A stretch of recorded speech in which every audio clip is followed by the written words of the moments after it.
नमस्कार दोस्तों, आज की कहानी का नाम रहेगा व्रत। अनीता बड़ी मेहनत से अपने देवरानी वैशाली के लिए कुट्टू के आटे की पूड़ी, आलू के रस्से वाली सब्जी, लौकी की सूखी सब्जी, धनिया की चटनी, मीठे में आलू और मेवे का हलवा थाली में सजाकर उनके कमरे में पहुंची। मगर उसके कानों ने जो सुना उसे सुन कमरे की दहलीज पार न कर पाई। माँ सच में एक नंबर की बेवकूफ जेठानी मिली है। मेरा आज मन था व्रत का खाना खाने का, जरा सा झूठ बोल दिया कि आज मेरा गुरुवार का व्रत है, तो मैं तुरंत व्रत की थाली बनाने जुट गई। जबकि आज मम्मी जी ने मक्के की रोटी और सरसों का साग और गुड्डू के लड्डू बनाने के लिए कहा था। आपको तो पता ही है, ये सब नहीं खाती। सरसों का साग देखकर मुझे बड़ी हीक सी आती है।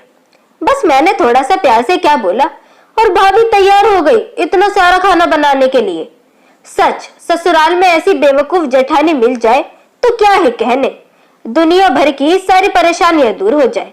मैं तो बड़ी खुश हूँ माँ। वह तो बड़े हो या छोटे बच्चे, सभी से पूछकर अब उनकी पसंद का खाना बनाती है। कभी किसी से पूछती है तो कभी किसी से, फिर चाहे उसके लिए उसको रसोई में खड़े खड़े अपनी टांगों को तोड़ना पड़े। बीमार भी हो जाती है, फिर भी दवा खाकर काम करती है। न जाने कैसी पागल है। और सासू माँ तो उन्हें अपने पैरों के नीचे दबा कर रखती है, कभी उनसे ठीक से बात तक न करती और मुझे अपने सिर का ताज बनाकर रखती है। वजह है माँ तुम्हारे दिए गए तोहफे, साड़ी, लिफाफे। पिछली बार जो पग फेरे में तुमने सोने की अंगूठी दी थी, उसका गुणगान तो पूरे रिश्तेदार मोहल्ले में किया गया था और आज भी उसकी तारीफ होती है। कुछ भी कहो महा, ये जो सब हो रहा है वो आपकी ही वजह से है। दहेज के आगे सब नाक नीचे कर लेते हैं।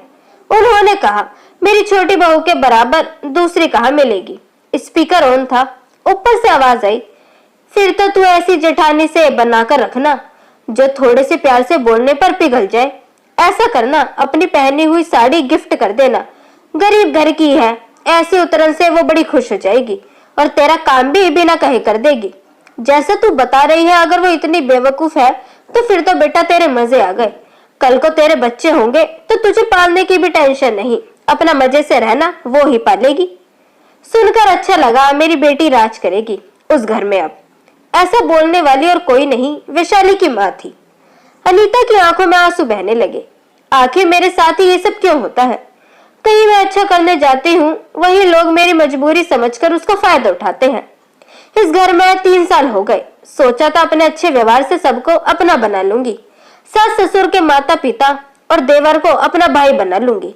मगर उसके आगे आगे सारा काम करने की वजह से सब मुझे बेवकूफ समझने लगे।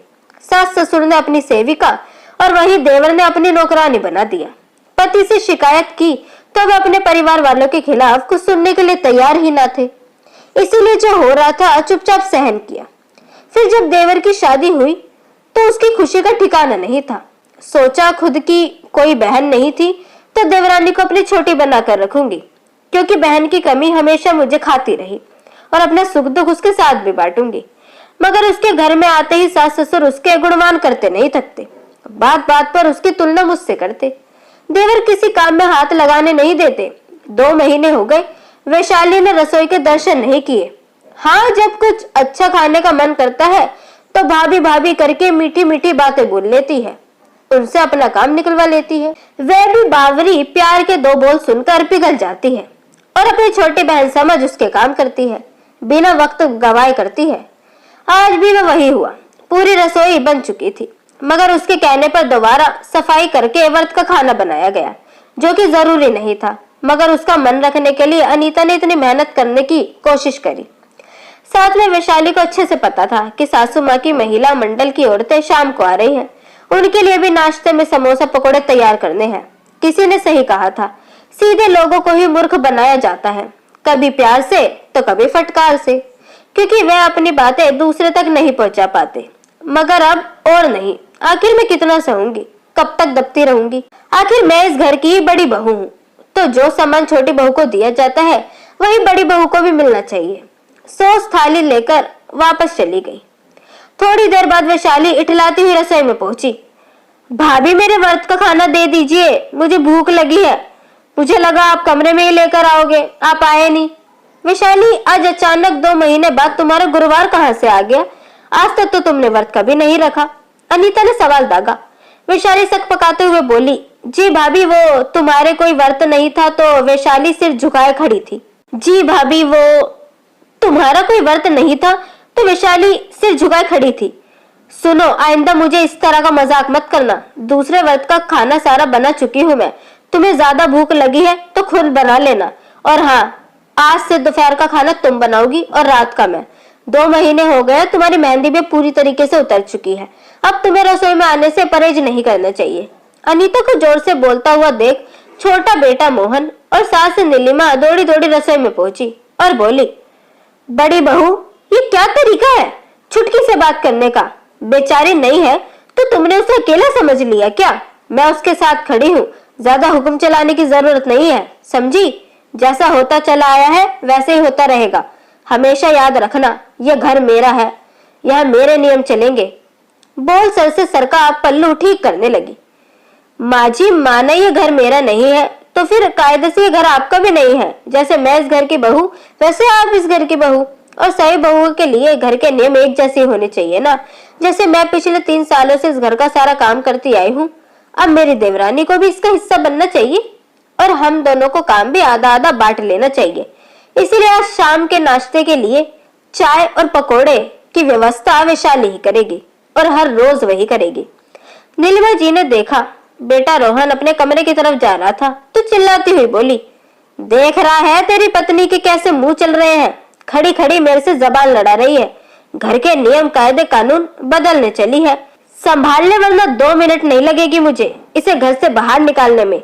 फिर जाए अपने मायके, मुझे परवाह नहीं। एक लंबी सांस भरते हुए रोहन बोला, माँ वैसे वनीता ने गलत ही क्या कहा है, सब सही कह रही है वो।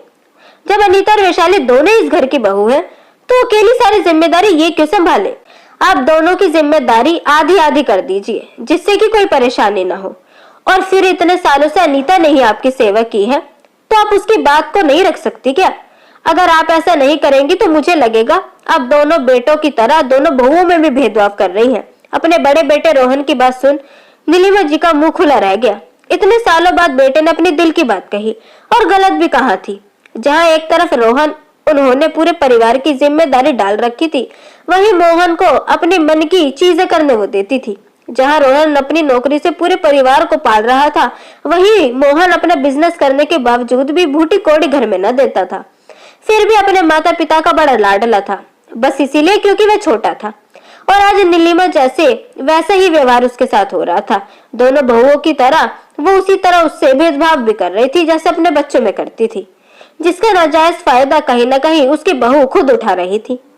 तब नीलिमा जी बोली, जैसा होता चला आ रहा है उसे बदलने का वक्त आ गया है।